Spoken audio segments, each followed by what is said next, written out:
Hi, today we are talking about how to improve your social media engagement if it sucks, which it does for a lot of people. So welcome to another episode of 5 Business Rules. I'm Monica. I'm Nicole. All right, And we're here to have a good time too. Obviously.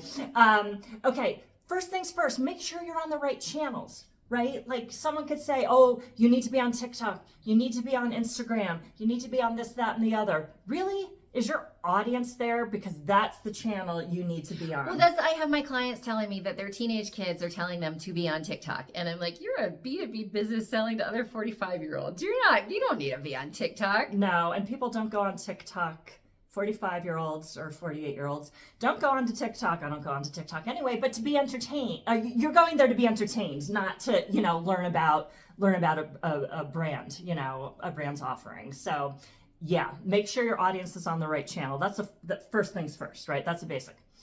When you're creating your posts, please keep in mind the amount of white space in your post. The more white space, the better. People don't want to look at a block of text because they're like, oh my God, this is a novel. No. I was wondering where you're going with white space. I was like, is this on imagery or is this Yeah.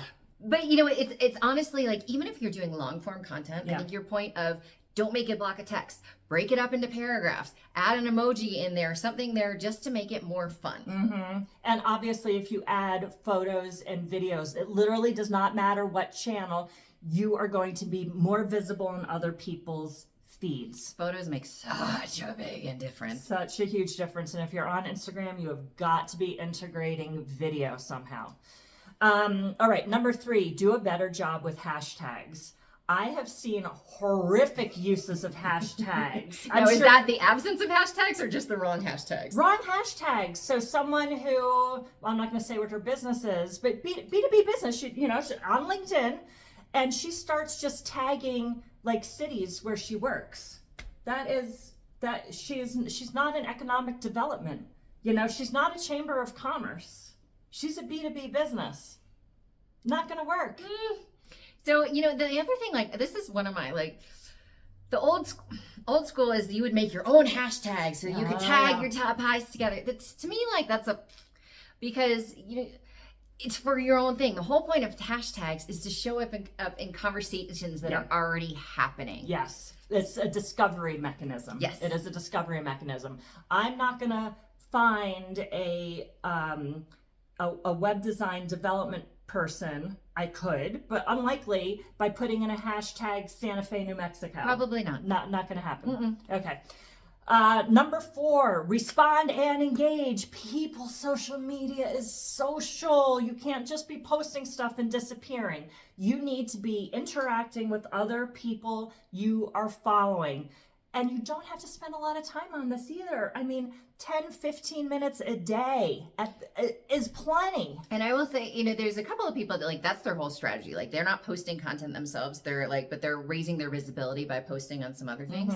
Yeah. Now, we've talked about some other videos with AI tools and how we're, like, both not a huge fan of them. But some of the things that they can do is that they can help you find posts to engage on and respond on, so that it is, like Monica says, all you have to do is spend 15 minutes as opposed to, like, what the heck, like finding something to search on. Yeah, and think about how much time you might spend on Facebook or Instagram or TikTok, whatever, a day, and just devote some of that to being social on your, B2B social media channels. Finally, and again, this is something I think a lot of people forget. Tag brands, tag people in your posts. They're going to see them. They're going to start responding. It's going to make you a lot more visible. And as they respond, you will it depends on the channel, but you can start showing up in their feeds to their audience, or obviously if they share something, that you posted about them. So there's good ways and not good ways to do this, like, right? So example, Monica and I, when we post some of the, like, whoever posts it tags the other one, we are obviously going to comment, share, like on this, right? Yes. That's an engagement because it's clear why we're engaged. But I've gotten some of these where I'm getting tagged with 15 other people and they say, what do you think? And I'm like, seriously, that's spammy. That's just like, yeah. That's spammy. Don't do that. Do it wisely. But done well, it's an excellent one. Done well is excellent. Yeah. So I hope you learned something new about how to improve your social media engagement. These are all best practices. Definitely try all of them out and let us know how they work for you. And if you need to practice, we are always happy to get a comment from you. Absolutely. All right. Thanks. We'll see you next time. Bye.